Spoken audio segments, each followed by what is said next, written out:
Let's go, Frodo. Ding dong, Yeah. Southampton are gone. Good evening, everybody. Sorry, that's not where we're starting. We're not starting with Southampton are gone. We have to start with Rodrigo Muniz made Virgil van Dijk look like Virgil van fucking Disney. What a game. You've been sitting on that for 2 days, haven't you? I've been sitting on that for days. Sorry, yes, Southampton are gone. Kevin De Bruyne is gone.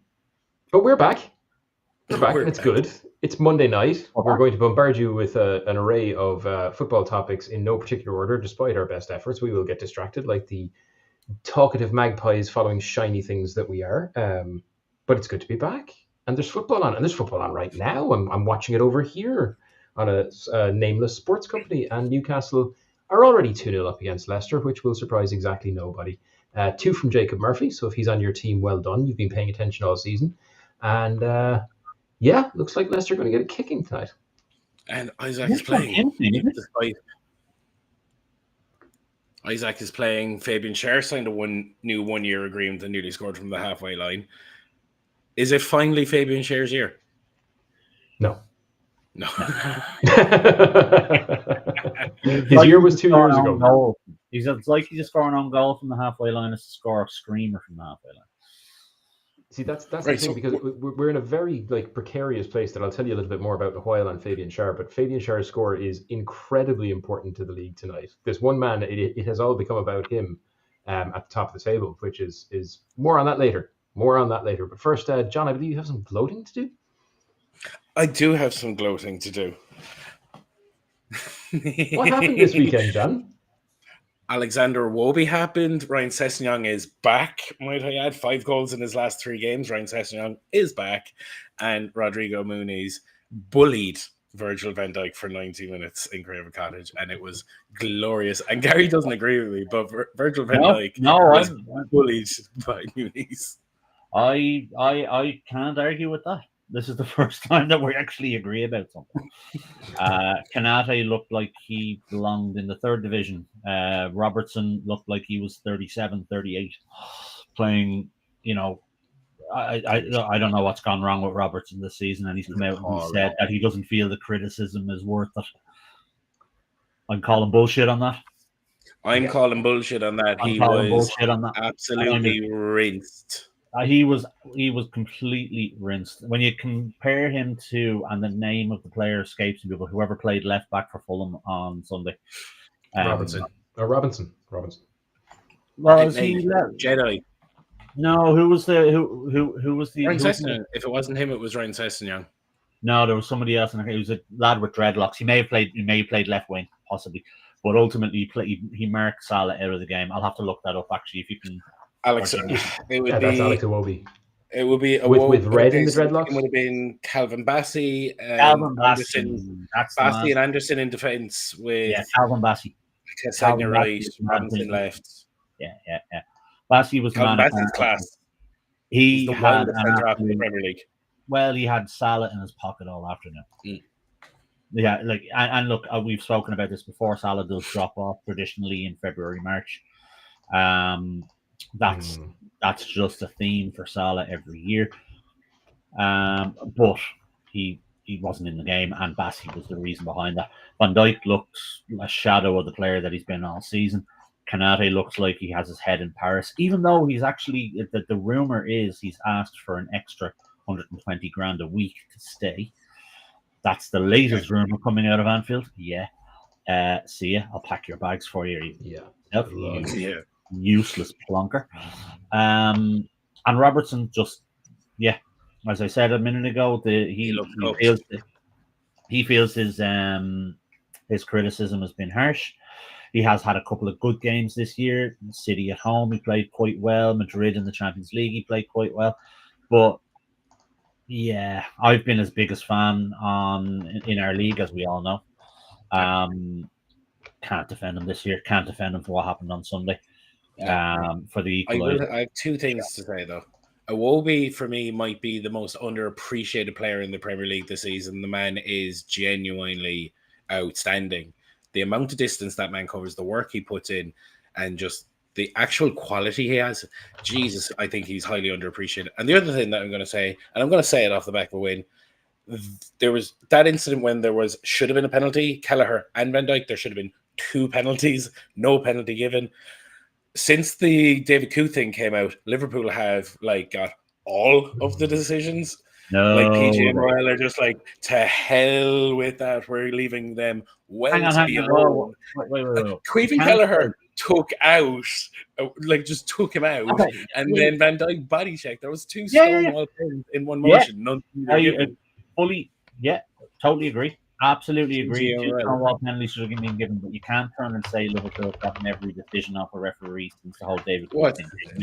They have though. Merseyside derby, James Tarkowski should have gotten a red. Didn't even go to the monitor. Darwin Núñez, Mr. Head, shoulders, knees, and toes himself. Hang on. There was an incident on Sunday where Van Dijk threw an elbow as well, and he should have been caught for it as well. I'm not saying they haven't gotten breaks. I'm not saying that, but they can't.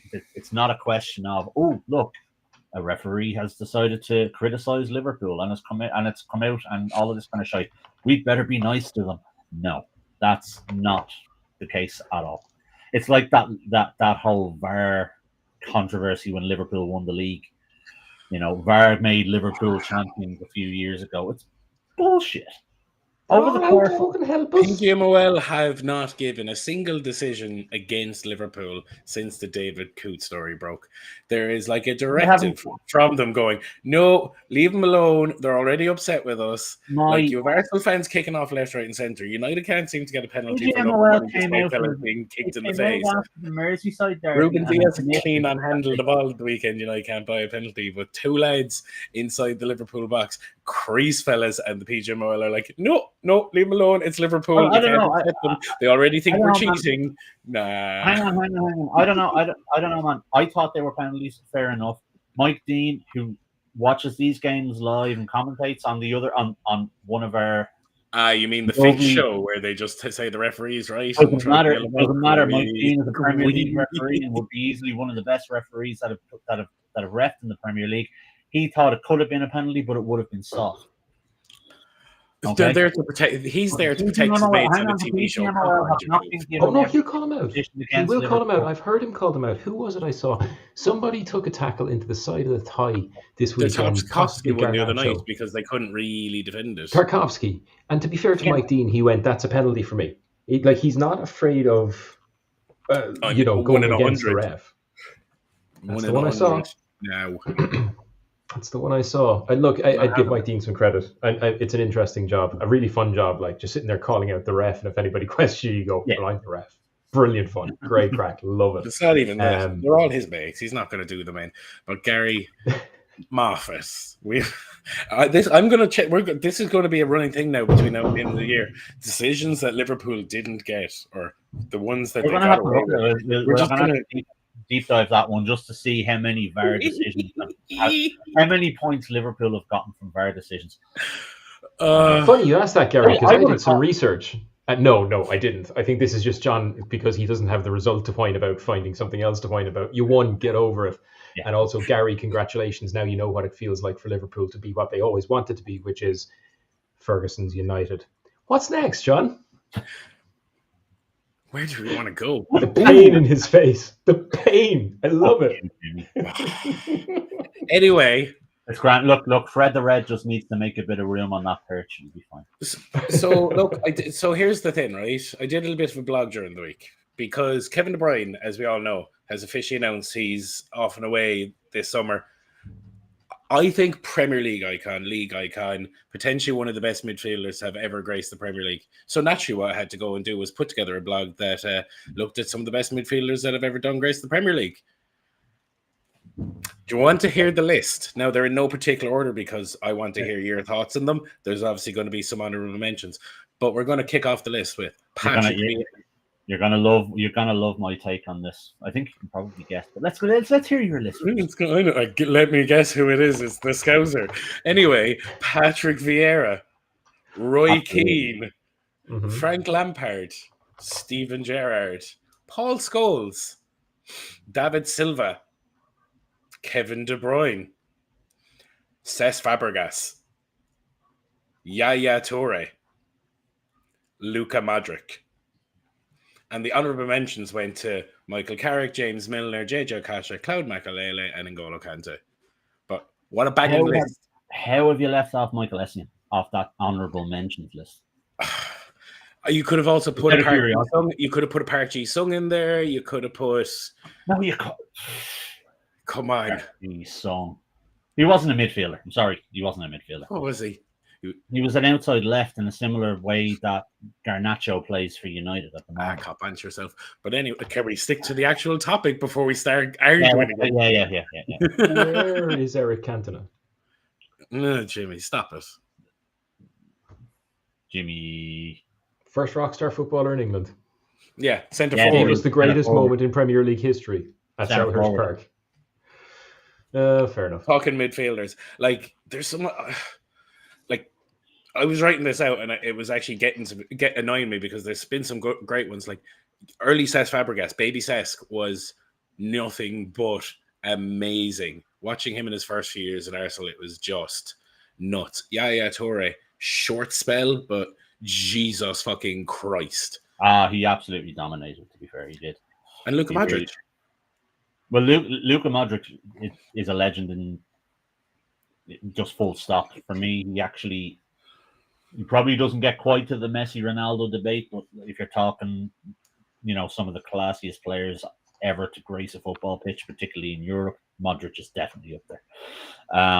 I took this. I kind of looked at this in a little bit of a difference in a different way, and I kind of have tiers of midfielders, and in that second tier, I've got 4 midfielders. I've got Frank Lampard, who, from playing in a midfield position, the amount of goals he used to get was insane. Chelsea's leading goal scorer. Chelsea's leading goal scorer from midfielder in a team that had Drogba in it.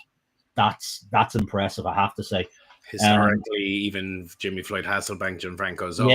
Yeah, and if he was playing today, he would be a top 3 draft pick without question. Every year in, year out, the guy was just phenomenal. Yeah. Paul Scholes is in there because of his vision, his passing ability was just. You're putting him in here. You're putting him in tier 2. Hear me out. There's only one. Hear me out. There's only one player in tier 1, so it's fine. Paul Scholes, his passing ability, absolutely in there. Patrick Vieira, because of his leadership, his tenacity, his ability, just putting his foot in everywhere, and he was proper box to box. They would be the 3 that I would have just below Steven Gerrard. Now, hear me out. I know I'm a Liverpool fan, and I know I'm going to go on about Stevie G and so on.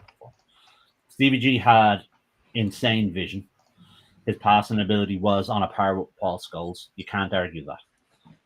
That's number 1. Number 2, his box-to-box midfield ability was on a par with Patrick Vieira. He ran around the pitch like there was he had that engine similar to Vieira. Had that ability to lead the team. Liverpool. And from a goal scoring perspective and a creativity perspective, not quite as good as Lampard, but he had on a couple of occasions gotten between 15 and 20 goals in a season. Fair. Okay, I'm going to take your Steven Gerrard. Well, hang on, just before you do, all of the 3 players I've mentioned beforehand were very, very well skilled in one particular area of the game. Gerrard, for me, combined all 3. That's why I very good, this Steven Gerrard fella, but he's before I was paying attention. Tell me, Gary, did he win many Premier Leagues? I was about to say, I'm going to take your Steven Gerrard, right? And I'm going to raise you. I didn't slip and cost my team a Premier League and go to the greatest Premier League leader who there ever was, Roy Keane. For me, he's the most complete midfielder that ever played. He was actually a stunning footballer up until when he turned 30, late 20s, early 30s, when he moved back into a more defensive midfielder. Every single player who's ever played with him has put him first on it. If you were to pick a team tomorrow, who do you pick? Roy Keane. Every single one of them, forever.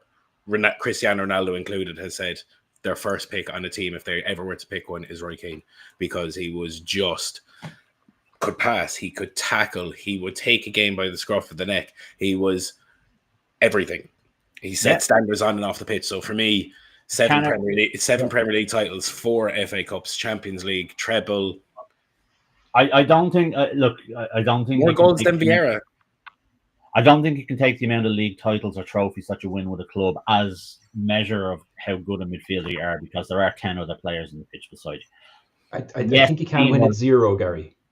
Well, you can't when you look at the quality of the players around Gerrard throughout his Liverpool tenure. He took a very, very average Liverpool team with the exception of Yeah, but that's not why they lost the league. They lost the league because of what happened to Crystal Palace a week later.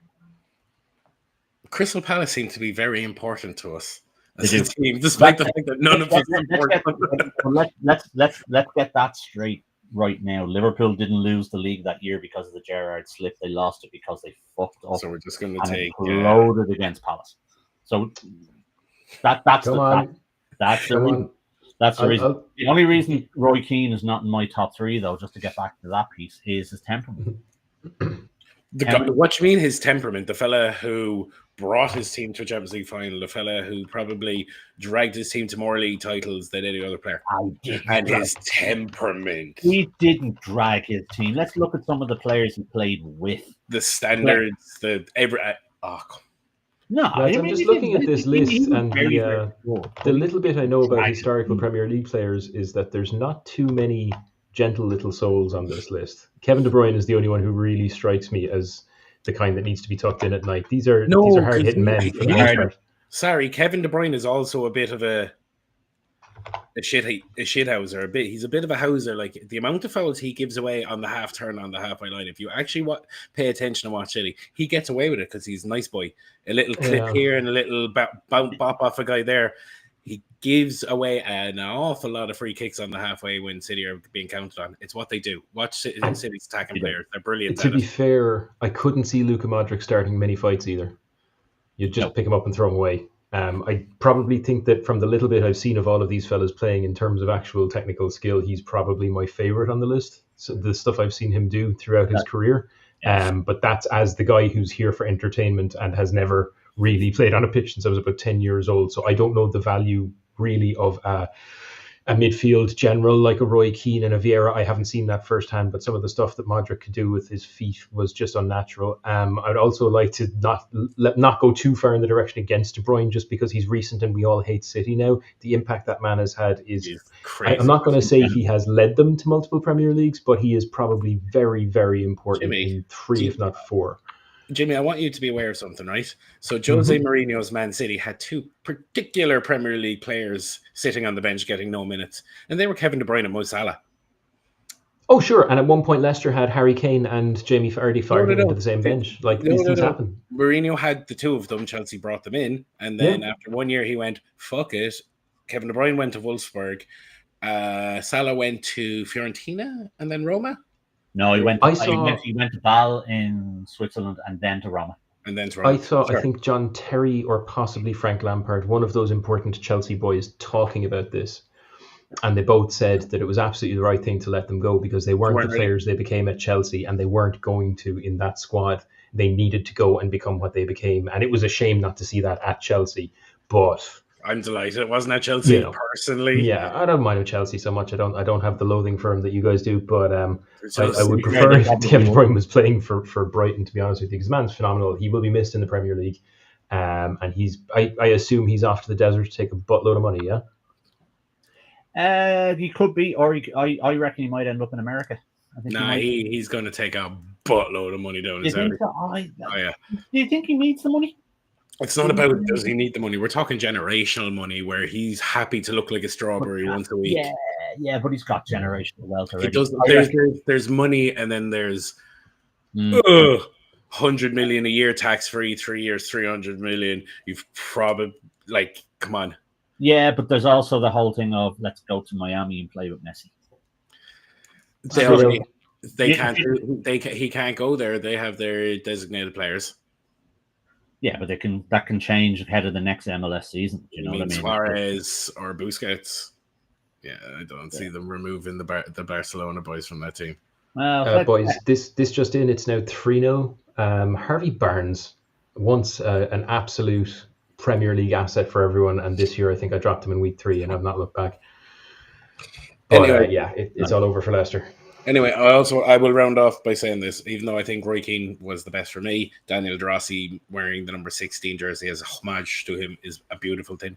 Did you see the story of Roy Keane during the week where he went to the hospital in Cork to see an old fella? No. Beautiful story. Roy Keane is a gentleman. For all the whinging and moaning that people do about him, there was this old fella who's like huge. He's Central Cork or whatever, big Roy Keane fan. Old, he's in the hospital, and somebody put out a message basically saying he's a huge Roy Keane fan. He'd love to get like a message from him or something like that. Roy Keane went and showed up at the hospital like 2 days later and met the men in there. Brilliant. No, that's brilliant. Just literally flew home, said, "Screw it, I'll go see the fella." Went in, spent a bit of time with him, chatted with him, and his son was all over Cork Radio there during the week, just being like, Jesus Christ, didn't expect him. He's a lovely man. Does a lot with the guide dogs and stuff like that. I was about to say the work he does with the guide dogs is fantastic, and to be fair, he's always done that. It's not a question of him doing that just because he's retired from football. He's always been a big advocate of that charity. And by all accounts, he is a very, very nice chap. Doesn't suffer fools. I quite like that about people, to be perfectly honest with you. But on the pitch, he just, don't get me wrong, I loved watching it. I loved him going and taking a swing at Alan Shearer. Didn't love him going out and try to actually do Alfie Hinga Haaland in the I stand by him for that. No, I don't stand by any player who goes out to intentionally hurt anyone. But it wasn't great. No, after what when the shoe was on the other foot the year before. No, I'm not condoning what Haaland retribution. Go have your say, have your piece. Nah, not at all. Absolutely not. If you went and trying to get revenge on every person who's wronged you, then Jesus, that's all you'd be doing. It's so time consuming. I swear to God, it starts out as a hobby and then suddenly it's like your whole day. Spite and malice. It takes ages. But anyway, on other topics, do you know who's useless? Southampton. Fabian Schär. Yes, let's go from the greatest midfield generals that the league's ever seen to possibly the worst team the Premier League has ever seen. Southampton are the earliest ever team in the Premier League to be voted out of the big leagues. It's a shame, but even the Derby team lasted to week 32 before they got the boot. 1 point is in the difference. Yeah. They're officially the worst team in Premier League history, or the quickest relegated team in Premier League history. And do you know what? I wonder if there's a place where you can read an article that backs all this with stats, facts, and more news. Tell me more. Where would that be, John? That would be over at statterdraft.com. Where we really have to get Gary a shirt. Spinny. We really need to get Gary a shirt. We really should get them at least a shirt, if not a stiff drink to go with it. Yes, goodbye Southampton. Their third manager will see them out of the season, I believe. The last one lasted 3 and a bit months. Nuts. There was no buying of players. There was no using of players in an interesting way. There's been a couple of decent assets in the last couple of weeks. Sulemana has been actually quite solid for me, and he got an assist yesterday. But it seems to, from the numbers, read as an absolute unmitigated disaster of a season. They won 1 game? 2? They're currently on 10 points. That Derby team went down with 11 points. So they have, 6 more matches to gain 1 point or more to be level or hopefully better than. And to be honest with you, I'm the type of person now that, like, Ipswich going down, they've given it a swing. Do you know what I mean? Like, credit to them. They've stepped up to the plate. They've tried. They've failed. Southampton, for me, go down, stay down. You didn't deserve, the way you've done the Premier League. Russell Martin came in trying to do a Vincent Kompany, going, I'll get a big job while relegating a team because my philosophy. They waited way too long to dump that fire stick, and then they picked up Juric, who, guess what? It didn't get any better. And then yesterday they get officially relegated, and they turn around and go, do you know what? You're also not the fella. As if they didn't know they were already 1 foot in the championship. Hire a manager like a Tony Mowbray or someone like of that ilk who's going to try have a stab at keeping you in the league. And if they don't, we'll be there next year to bring you back up. Yeah. Like, I don't know, a Sean Dyche. Tony Mowbray's a great shout. There's a few fellas down in the championship who would be well looked at. I can't think of the name right now, but yeah. You don't go get a fella in who also managed to manage a team last year for a whole 6 weeks before getting his ass fired.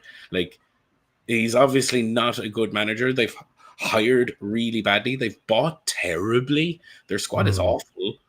And like they are where they are. Like, the only player I feel bad for there is Aaron Ramsdale, because God bless, like, he might not be the greatest Premier League goalkeeper, but he's far better than just standing there taking a shellacking every week. He is the talisman of relegation, though, isn't he? He's nearly there. Only Ben Foster. This is his third relegation? Yeah, Ben Foster has like 5 or 6, but like he's going to close in on that record. Yeah. I got that wrong about Southampton. I remember at the start of the season saying that I actually think they might stay up. I remember having an argument with Dermot about this. I thought, it was refreshing to see a team come up from the Championship, stick to a philosophy, not just buy players to try and keep you in the league. That completely imploded, particularly when Russell Martin was actually, it may have been when he was fired at the time we had this discussion.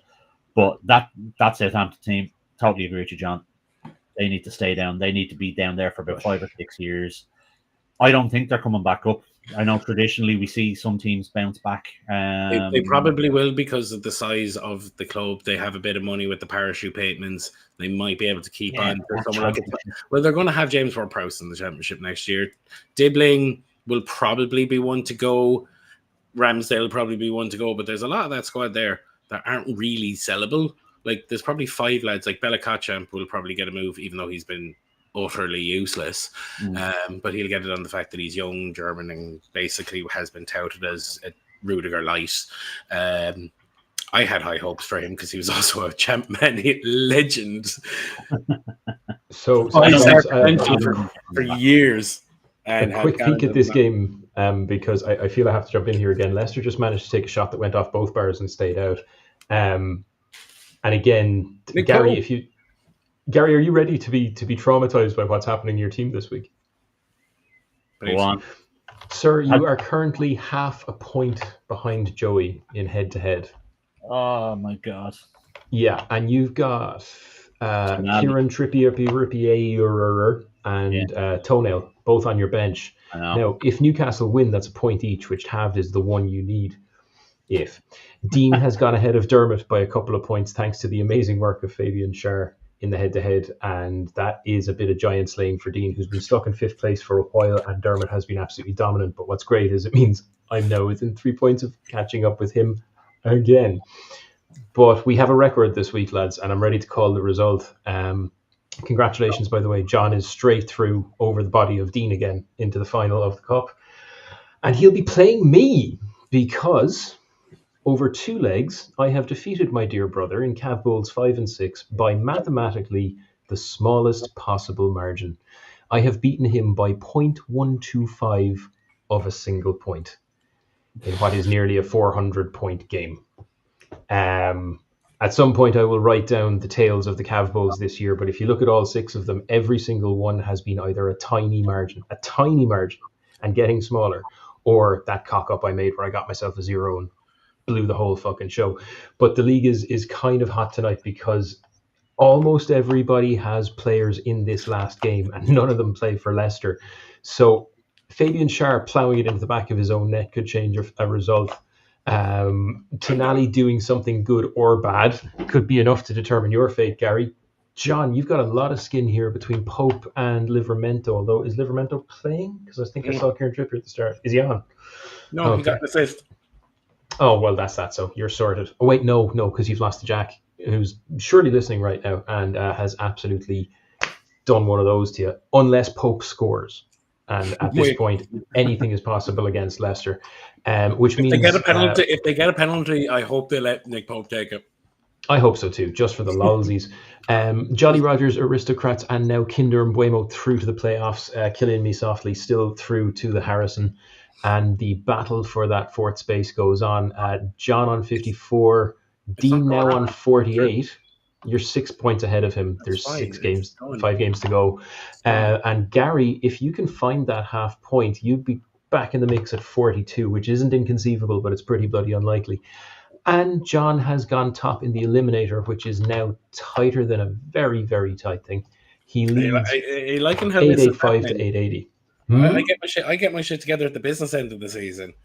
I'm going to beat you next week in the cup. I'm going to just stay playing with you in the eliminator, and then we're going to get to the knockouts, the old playoffs, and the head-to-head, and it's going to be beautiful. No, see, I know how this story ends. This is the 10th and final league in this format. It ends with my treble and a victory over my brother in the final. It's the only way it can end. Gary, we heard that, demands it. We've heard the claim that Jimmy's going for a treble. We have. I have already priced a fur coat and a crown. Okay. I'm not even kidding. Okay. It's a treble. It's my year. It's the final year. We're going out on top, and we're going out over the on Catapult 7. Yeah, so you still think there's a chance you'll lose, so it's fine. It's fine. But yeah, that's what's happening in the league. And if you would like to see more on that, hit statrdraft.com, where we will be updating you and whatnot. Should we talk a little bit about the run-in? I don't want to get too heavy into it because you can read more over on the site. But we're doing a little kind of a three-parter on the 9 teams in the top half that aren't Liverpool, basically. And we're kind of going before you do that, actually, Jimmy, just to take a little moment's break from the old football chat. We had a good week. We've had a good week outside. We've had a very good week. We've had a very good week. Oh, my goodness, how did I forget? John, go ahead, sir. Go ahead. The floor is yours, Senator. We have some news. We have some news.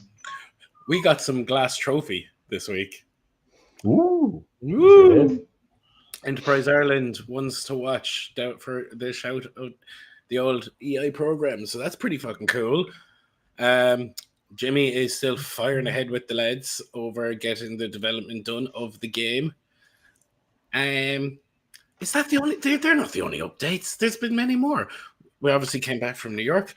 In terms of just getting this shit done, we're getting it together. I think we are nearly sorted for a little. We're going to say it. Hopefully, all going well, there's going to be a little launch party at some stage over in the summer in one, maybe 2 different locations in the country. So if you want to be part of a night of drafting, shithousery, talking nonsense, pints, and all that jazz, get yourself on the waiting list. And as long as everything stays on track, we are going to be seeing you for a night of bullshit, booze, and ball. It's going to be amazing. It's going to be absolutely amazing. It's been amazing so far. It's been an absolute riotous fun. Again, thank you to the lovely folks at Enterprise Ireland for giving us an actual award. Yay. And I believe the fine folks at Toos were in the mix there as well. Yes. But a lovely little Tuesday afternoon surprise for us. So it's great that there's the good attention, as my teachers in secondary school used to explain to me. And also that things are nicely moving towards having a lovely app that you're going to love the look of. You're going to like playing it. It's a little bit familiar, but it lets you do a lot more than the big game next door. So stay tuned for that for the start of next season. Awesome. So to move from our run-in to the Premier League run-in. Smooth. Last week's segue was better, but that was still pretty good. That was a medium.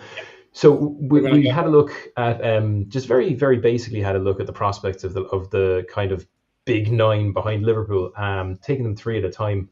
And I'm going to have to totally revise some stuff, and I'm very validated by some stuff because this week we had a look at Arsenal, Bournemouth, and Chelsea. Yeah, we had a look at all 3 and what it looks like for the rest of the season in terms of fixtures, what players to keep an eye on. And I think it was really, really satisfying to include a gag about how Arsenal will almost definitely drop a couple of points when they should be winning. No sooner do they do that than they drew with Everton, which is exactly the kind of game that Arsenal will draw in the tail end of the season. What is going to happen now is the psychological wheels will come off that bus. They're not going to finish outside Champions League places. They're not going to win the league. They are going to continue to break the hearts of the world's most vocal fan base. So expect Arsenal to be in a rumble between 3rd and 4th, maybe, because the other teams are just playing better than them. Bournemouth are a disaster. It has gone horribly, horribly wrong. More details on that on the post on the site over at statdraft.com. But at this point, Bournemouth's downward spiral is just getting worse and worse. And then there's Chelsea, who are a little bit of a mixed bag. They didn't look bad at the weekend. They are very, very over-reliant on a couple of key players. No surprises there that's Jackson and Palmer. But I think if you have the budget next door, or if you have the cojones to make a ballsy trade, I think it might be time to get on the Enzo train again. He seems to be a little bit fixture-proof at the moment. They're playing well. He's in the middle of it. They're playing badly. He's still contributing. So if you're looking for maybe a slightly underpriced or within your draft leagues, if you have someone who's maybe sitting on a bench, now is the time to make a play for Enzo, because their fixtures aren't that bad until the last couple of weeks, and then they finish with Forest, and that's going to hurt them. See, the problem with the running, right, is we've got the next 3 weeks, both over in Ireland, and the other land is a bit of a shit show. We've got double blank double, or is it double blank normal potential double, or something like double that? Blank double. No, we have double blank double. Yeah, we have 34 is the blank. 34 is a blank. So the next 2 are double game weeks. Crystal Palace are going to play, I think, 5 games in the next week. Newcastle are in this double game week. Villa are in a double game week, and I don't know who the other one is, but there's many. City. Palace have Newcastle and City in one of the worst possible double game weeks that you could have at this point of the season, where everybody's a little bit tired. Now, Palace have been really good lately, particularly on Sunday, when 9 of them managed to hold off Brighton for 15 minutes and hold on to a 1-goal lead to win the game, helped only slightly by Brighton getting a man sent off. They did the same to us the week before in the FA Cup. It hurts. They know how to dig in. They really know how to dig in, and they know how to deal with catastrophe, which it points to a much more consistent team than their results all year would suggest. But they are on a good flow. It's going to be a shame. I think that flow is going to get badly broken by City and Newcastle in the same week. And if they've another kind of de facto double across a fortnight, that, like, Mateta, right? But there's no team that's going to do well against that kind of physical punishment at this part of the season. I think Palace are going to beat City next week, to be honest with you. When Eze's flowing, he's something good. That front three are in a bit of a... that front three are in a bit of a moment. Yeah. No, I think I'd agree with John. They'll beat City. I don't think they beat Newcastle. Newcastle are probably the form team at the moment. Or at least one of the form teams at the moment. So I don't think they beat Newcastle. And the reason I say that from a City perspective is they've got a double game week, and they've got the double game week, and then they've got a Champions League game week the following week. So again, they're going to play 5 matches over 2 weeks. So I wouldn't be surprised to see them. If there's any game going to rotate them out, they're going for Champions League. Like, do you know what I mean? City have lost 3 games in the last 12 weeks. It's Arsenal, Liverpool, and Forest. They're not losing to a Palace. They're losing to Palace. Not this end of the year. No. They don't lose in this end of the year. The Easter eggs do something to Pep's head, and City just stop losing games completely. Everybody's always been afraid of them the last 4 weeks of May, and with good cause. And this year they have a really soft run in as well, which we talked about last week. I'm telling you now, City assets, buy. But Palace are not going to put up with them. No. Eze, Sarr, and Mateta are in some serious flow. Munoz is playing fantastically. I hate to say it, but Dean Henderson has been very, very good. They're just when Eze flows, they flow. Yeah. Okay. They may not beat City, but they certainly won't lose to City. They're also on a bit of momentum because they're hoping to go for FA Cup final. So for a club like that, like with that bit of momentum behind them, that they're all scrapping to have the big day out, they're all buzzing right now because they could potentially do something that has never happened, and they could potentially get into Europe still. So yeah. They could, but again, lads, who have they beaten? I mean, look, John, can we put aside our egos for a minute and go, well, the 2 biggest games that they've won in the last 8 weeks were Fulham and Brighton. They haven't come up against anybody in the top 6. You mean Champions League contending rivals? I mean, greatest team in the world, Brighton and Hove Albion, and friends. But look, Palace, I don't see them beating City. I think City are going to beat them. I don't think it's going to be very pretty, and I don't want to see it happen, but I think Palace, the wheels are about to come off in a big way because they haven't been tested with doubles and they haven't been tested with hard competition. In the next fortnight, they're getting both. No Erling Haaland. They're better without him. Did you watch the Manchester derby? It might have been the worst game of football I've ever watched. It was pretty all right. It beat a very, very poor United team with Harry Maguire in the centre of defence. They're not. Harry Maguire was very good. The best patch statistically in the last 2 years at the back of any team was Maguire and Evans in February of last year. Of any team in the last couple of years. Yeah. They were like 19 to 21 points a week for 5 weeks. It was nuts. It's absolutely nuts. It was like watching them play. They suddenly just started channeling Mo Salah, statistically speaking, because United had an experience of defence for a change. They were Leicester centre-back partnership as well. That's right. They know how to play together, and they've been doing it for a long time, and they're big, strong, dopey lads, particularly slab-faced. But, Harry Maguire is... that's not fair. Harry Maguire has actually been quite good. Not worth what they paid for him. Not worth across what his whole career. Like he had 2 years. No, don't get me wrong. He had 2 years where he was utter dross. Like, but the last 18 months or so, he's actually been like good to grand. Do you know what I mean? He's been fine. Not an 80 million defender, but he's been a solid defender. Ups and downs. De Ligt is just a Dutch version of Harry Maguire, in my opinion. Yeah, that's fair. He's just a European flavour of the same sort. He's a little bit better on the ball. That's about the height of it. Is he though, or is that just the continental viewpoint? Harry Maguire is a very good footballer in a back three. It's why England base their defensive line off him. He's not good on the ball. Harry Maguire. Isn't Maguire? Anytime I've seen Maguire's attempt to run a ball past a player, it's been to give it to him and try and tackle it back. Yeah, he's not good on the ball. That's not good on the ball at all. And De Ligt is better on the ball, but that's a very, very low bar because Harry Maguire is shocking. Harry Maguire is an old school centre half. Will throw his body in front of anything. Put him in an England jersey in 1990, and he's better than Terry Butcher. And if anybody here doesn't know who Terry Butcher is, look him up. If you want to see somebody who's hard as nails on a football pitch, watch him in an England jersey around 1990. The man just was a piece of iron. Yeah, quick Terry Butcher stat. There's 8 liters of blood in a human body, and during the 1990 World Cup, Terry Butcher actually bled 14 liters of blood. That's how hard he is. He can bleed more than he has. Piss off. There you go. Piss off. That's the sort of player Harry Maguire is. That Manchester derby was awful. Like, you heard Gary Neville going off after the game, going like, it might have been the worst Manchester derby of all time. That United team. Do you know how many times Højlund touched the ball in the Man City half, let alone in their box? I'm going to hazard a guess of about. Yeah, Jimmy's right. Twice in the first half. It was desperate. It was absolutely desperate. But he was doing his job. It was like pinball. Like, Casemiro looked fantastic because the ball kept breaking to him. Like, he was great. He was all right. On the City side, it literally looked like a bunch of lads who had never played together. Like, when Doku came on, it was like, let's try give the guy that can maybe do a bit. And he came on and just fell into the same trap of everybody else going, I got the ball. Okay, it's me too. Let's all be friends here and have a hug and go for dinner to celebrate Kevin on his retirement. Oh my God, aren't we all so pally here? Manchester, we don't need to win anything. Fuck off. Useless. Yeah, Jeremy Doku, there was all shit. The rich man's Adama Traore. They were all shit. The only player on the team who looked remotely interested in being there was Bruno Fernandes, who seems to have turned on since Roy Keane basically destroyed his whole character on TV. Yeah, Bruno's a bit of an enigma. Roy Keane blasted him, and since then he's basically done everything in every game since. It's almost like he needed to be.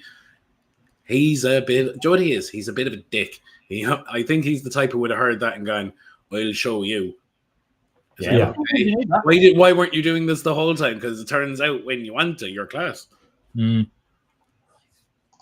don't know. I don't like. I mean, look, he's an incredibly talented player. I don't like him. I don't think he has the temperament for an armband. I know he's calmed down in the last 12 months, but he seems to be the guy who's always in trouble. And in the age of you can't talk too meanly to the poor scouty wef. Yeah, but having a fella who's going to be the captain is to be the one to talk to the ref. Right, but it's also handy if you're on the pitch, and his record with cards is appalling for a creative attacking midfielder. He just shouldn't be getting in as much trouble as he gets. The red cards this season, why it should never have been a red. If we're going to just sure, I'm not going to go through them one by one. I'm just looking at the overall number. It's high for his kind of player. You don't see that out of a Salah or a Saka or a De Bruyne. No, Salah's he works magic. Man who hangs up in the corner and scores goals now, and that's fine. He's not going to go do that. But you don't see it from a De Bruyne, who would be an equivalent. I'm sorry, because De Bruyne has played so much football over the last 18 months with his cheese string hamstrings. No, but even if you compare seasons where De Bruyne played 36, 37, 38 games when he could move. Yeah, fine, but let's compare like for like. You don't see it. You don't see it out of someone like Pereira at Fulham. You don't see it out of somebody like Pereira's got plenty of cards in his time. I'll tell you that. Yeah, but he's Bruno though. but not as many as Bruno. You don't see it out of McAllister. How many has Bruno got? 2 red cards. How many has he got? What, 2 red cards? I'm looking it up because I'm not sure.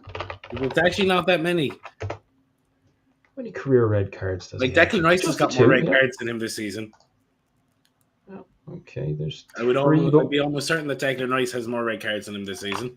There was one overturned, apparently. Yeah, against Spurs. Oh, of course it was. Of course. But look, he's a very good player. He's just very frustrating because I imagine he's frustrated because it's quite clear that over the last few years he has been a step of quality above pretty much everyone around him at Old Trafford, which has to be tough for a really creative player. He is stuck into every attack with them. He's taking set pieces. He's one of the best fantasy assets in the last few years because no matter what's happening, he's there. The only problem is that includes yellow cards, and it includes the bit of messing around. But he's getting better at that. The only thing is, unless I feel that he's never going to be the player he could be until he has a proper striker in front of him. And United keep buying strikers like drunk men at 3:00 in the morning, going on Wish, going, "Oh, let's get this." Do you know who the last competent centre forward United bought was? And this actually should hurt anybody to hear this. Last competent centre forward they bought? Lukaku.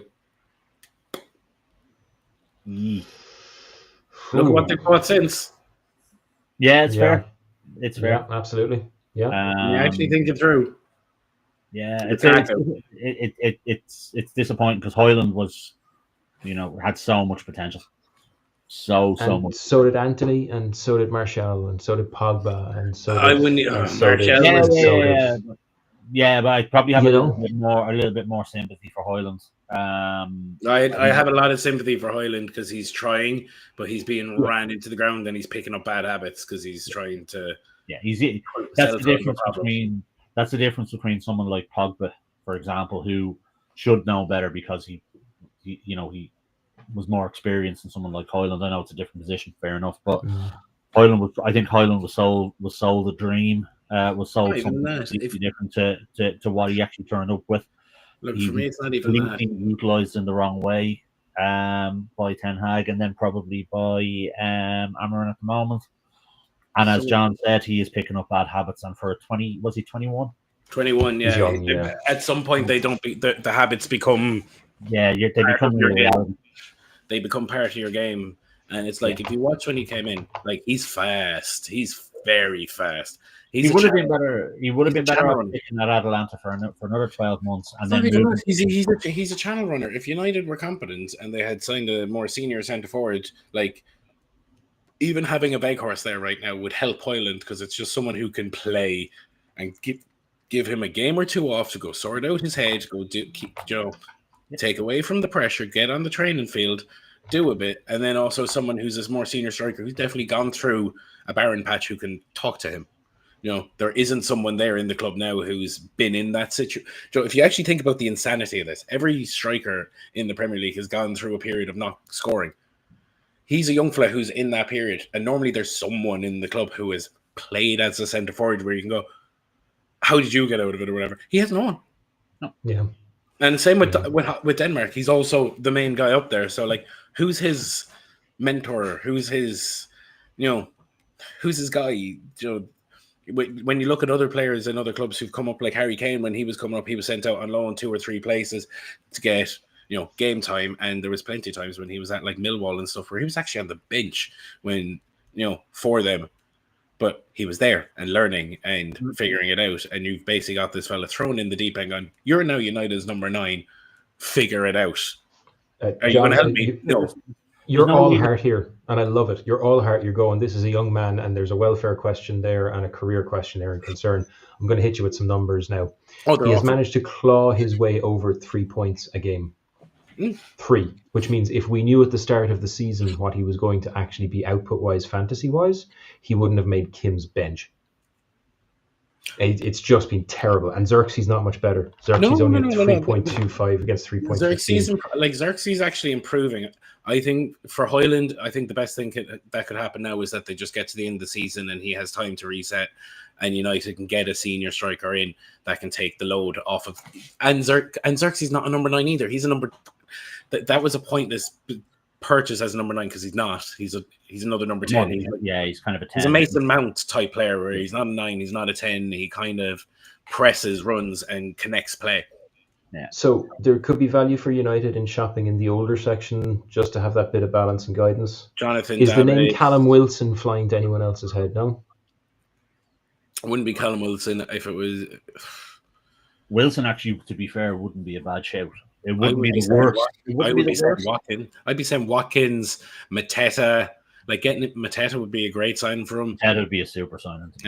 Watkins would be a good one. Obviously, Alexander Isak would be the dream signing for any Premier League club.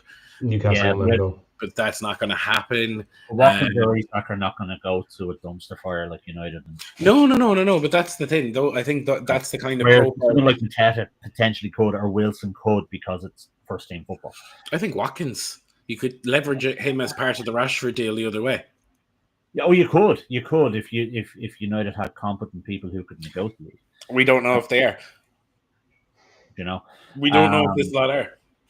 Plus, I think Watkins is probably still on a decent length of contract. I wouldn't say he's out of contract in the next 2 years at Villa, so he does have a little bit of power there. If Watkins goes anywhere, he'll end up at Arsenal. Probably, but like this is the thing. Like if United had any brains, they go and shop in that more.